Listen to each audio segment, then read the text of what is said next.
Hello दोस्तों, स्वागत है आप लोगों का अपने यूट्यूब परिवार अरुण अकेडमी में। आज की क्लास हम लोग पढ़ेंगे हिंदी पेडागोजी के मोस्ट इम्पॉर्टेंट 15 आउट ऑफ 15। आज का सेट नंबर 9 है। इससे पहले जितने सेट कराए हैं एसएसटी के, सीडीपी के और मैराथन क्लास भी चल रही है, आप लोग प्लेलिस्ट में जाकर देख सकते हैं। जितने भी 2011 से 2024 तक प्रीवियस ईयर एग्जामों में ट्रेंड किया हुआ प्रश्न है, सब के सब एक सीरीज के माध्यम से चलाई जा रही है।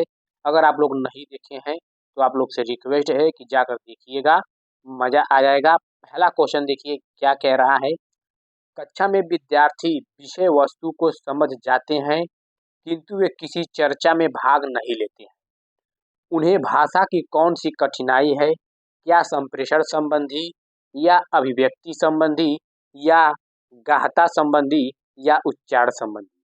तो ऑप्शन नंबर 2 हम लोग लॉक कर देंगे, अभिव्यक्ति संबंधी। शिक्षक द्वारा विद्यार्थियों के इस कठिनाई को दूर करने के लिए उन्हें भाषा प्रयोग के ऐसे अवसर देने चाहिए जिनसे अधिक से अधिक अभिव्यक्ति की जा सके। और दोस्तों उन्हें क्या करना चाहिए? चर्चा में भाग लेने के लिए प्रोत्साहित करना चाहिए। तो ऑप्शन नंबर 2 हम लोग का राइट आंसर हो जाएगा, अभिव्यक्ति संबंधी। चलते हैं नेक्स्ट क्वेश्चन, देखिए क्या कह रहा है। दोस्तों देखिए, हिंदी में 15 नंबर का पेडागोजी आता है और 15 नंबर पैसेज से आता है। तो पेडागोजी पूरी की पूरी हम लोग खत्म कर लेंगे और नेक्स्ट डे दोस्तों बहुत जल्द हम लेकर आ रहे हैं हिंदी के मैराथन क्लास। और जितने मैराथन क्लास जो देखे हैं वो देख लीजिए, बहुत ही शानदार शानदार तरीके से चल रही है। ठीक है, देखिए दूसरा क्वेश्चन क्या कह रहा है। कक्षा में शिक्षक शब्दों या चित्रों के माध्यम से संप्रेषण कर रहे हैं। इस स्थिति में विद्यार्थियों को किस श्रेणी में रखेंगे? क्या संकेत देने वाले की श्रेणी में, या संकेत समझने वाले श्रेणी में, या विरोध करने वाले, या सहमति देने वाले? तो ऑप्शन नंबर 2 को हम लोग लॉक कर देंगे, संकेत समझने वाले में रखेंगे। देखिए दोस्तों इसमें क्या है, शिक्षक चित्रों के माध्यम से कक्षा में विषय समझा रहे हैं और विद्यार्थी उन चित्रों व संकेतों के माध्यम से समझने का प्रयास कर रहे हैं। तो वही कहा गया है कि कक्षा में शिक्षक शब्दों के चित्रों के माध्यम से संप्रेषण कर रहे हैं। तो इस स्थिति में विद्यार्थी को किस श्रेणी में रखेंगे? तो संकेत समझने वाले की श्रेणी में रखेंगे। चलते हैं नेक्स्ट क्वेश्चन, देखिए क्या कह रहा है। विद्यार्थियों के लेखन के संरचनात्मक मूल्यांकन में क्या होना आवश्यक है? तो ऑप्शन नंबर पहला क्या कह रहा है, यांत्रिक त्रुटियों को पेंसिल या पेन के द्वारा चिन्हित किया जाना चाहिए। देखिए सिर्फ यांत्रिक त्रुटियों को पेंसिल या पेन के द्वारा चिन्हित नहीं किया जाना चाहिए। दूसरा क्या कह रहा है, विद्यार्थी द्वारा संकेतों के उपयुक्त अर्थ प्रतिपादित करने तथा प्राप्त उद्देश्य के सोपान पर टिप्पणी करनी चाहिए। बिल्कुल सही, ऑप्शन नंबर 2 ही हम लोग का राइट आंसर हो जाएगा।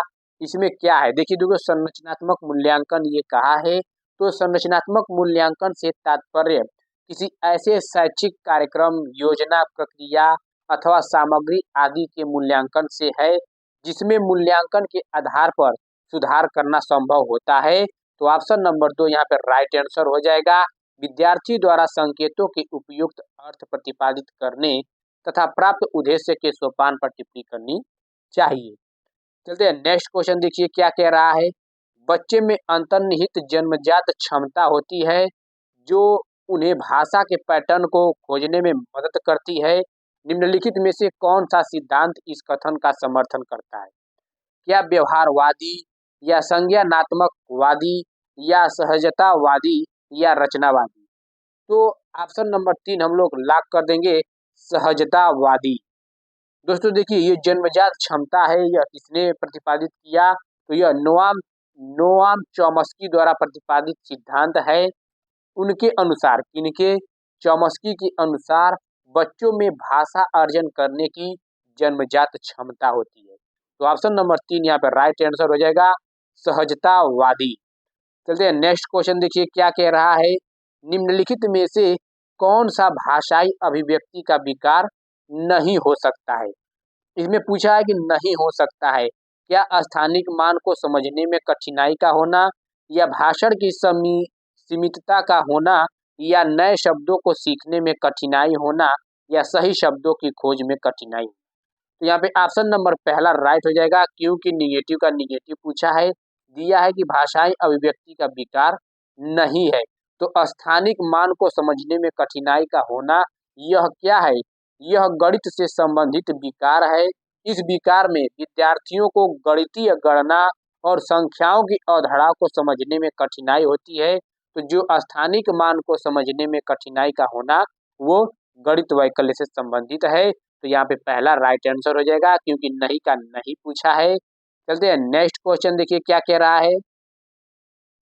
एक 1.5 से 2.5 वर्ष के बीच, क्या 1.5 से 2.5 वर्ष के बीच बच्चे की शब्दावली जब 200 से 250, क्या 200 से 250 शब्दों और 2 शब्दों के उच्चारण तक पहुंचती है, तब इसे किस रूप में जाना जाएगा या कहा जाता है। क्या टेलीग्राफिक भाषा, या व्याकरणिक रूप, या ओवर रेगुलराइज, या वार्तालाप। तो ऑप्शन नंबर पहला हम लोग लॉक कर देंगे, टेलीग्राफिक भाषा। वही टेलीग्राफिक भाषा जो तार वाली होती है, जिसका अर्थ अभिव्यक्ति हेतु प्रयोग की जाने वाली भाषा से संबंधित होती है। तो ऑप्शन नंबर पहला राइट हो जाएगा, टेलीग्राफिक भाषा। चलते हैं नेक्स्ट क्वेश्चन, देखिए क्या कह रहा है। निम्नलिखित में से कौन सा एक भाषा के विकास को बढ़ावा नहीं देता है। यहाँ पे भाषा विकास को बढ़ावा नहीं देता है, यानी कि निगेटिव का निगेटिव पूछा है। क्या रोमांचकता को व्यक्त करने का भाषा प्रयोग करना, ये तो भाषा का प्रयोग विकास को बढ़ावा देता है। घटनाओं तथा वार्तालाप आरंभ से अंत तक बनाने के लिए भाषा का प्रयोग करना, ये भी बढ़ावा देता है। सामाजिक संपर्क बनाने और उनको निरंतर बनाए रखने के लिए भाषा का प्रयोग होता है, बिल्कुल राइट, ये भी सही हो जाएगा। पूछा है कि बढ़ावा नहीं देता है, तो सामाजिक वर्गीकरण हेतु भाषा का प्रयोग करना। देखिए समाज में वर्गीकरण की बात आप लोग नहीं करेंगे, यही राइट आंसर हो जाएगा, क्योंकि निगेटिव का निगेटिव पूछा है, लेकिन भाषा के बारे में ये गलत है, तो गलत का गलत पूछा है। तो ऑप्शन नंबर 4 राइट आंसर हो जाएगा, क्योंकि भाषा एकमात्र ऐसा साधन है जिसके माध्यम से हम आपस में जुड़ते हैं, वर्गीकरण नहीं करेंगे, तो ये गलत हो गया। तो ऑप्शन नंबर 4 हम लोग लॉक कर देंगे।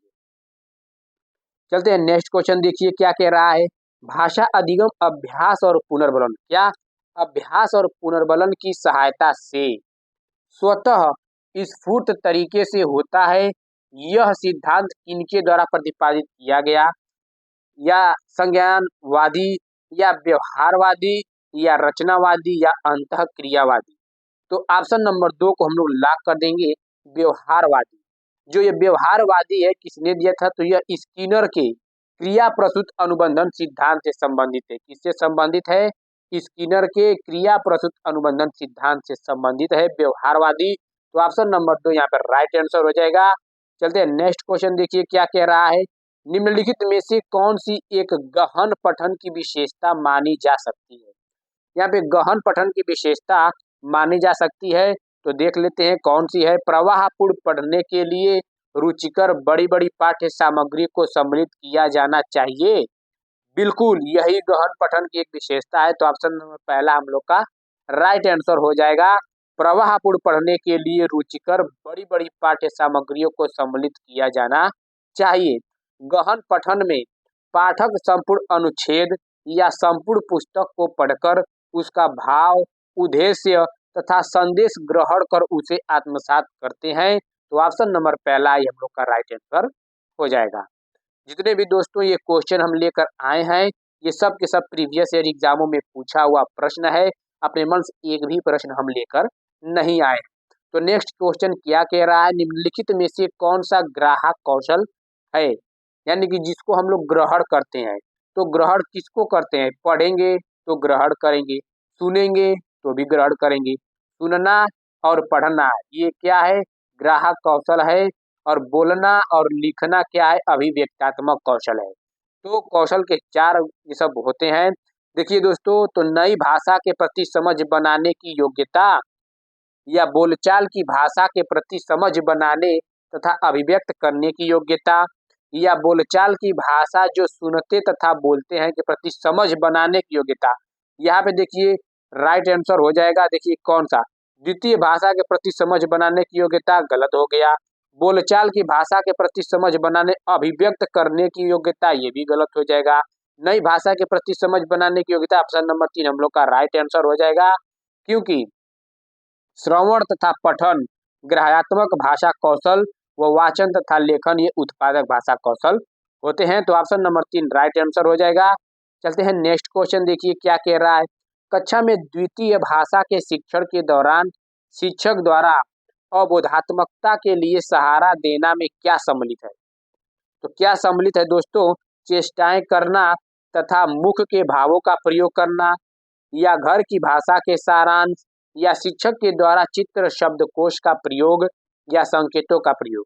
तो ऑप्शन नंबर पहला हम लोग का लॉक हो जाएगा, चेष्टाएं करना तथा मुख के भावों का प्रयोग करना। क्योंकि दूसरी भाषा के शिक्षण में शिक्षक द्वारा छात्रों को विषय बोध के लिए विभिन्न प्रकार के संकेतों का प्रयोग किया जाता है। इसके माध्यम से छात्रों को विषयों को समझने में आसानी होती है। तो ऑप्शन नंबर पहला हम लोग का राइट आंसर हो जाएगा। चलते हैं नेक्स्ट क्वेश्चन, देखिए क्या कह रहा है। विद्यालय में बच्चे को अपने घर की भाषा प्रयोग करने से मना करने उनके अधिगम के लिए क्यों हानिकारक है? क्यों हानिकारक है? घर की भाषा का प्रयोग अधिगम को नकारात्मक रूप से प्रभावित करता है। या ऑप्शन नंबर 2 क्या कह रहा है, यह उनके अधिकारों का हनन है। या ऑप्शन नंबर 3 विद्यालय में घर की भाषा के प्रयोग का निषेध करना असंवैधानिक है।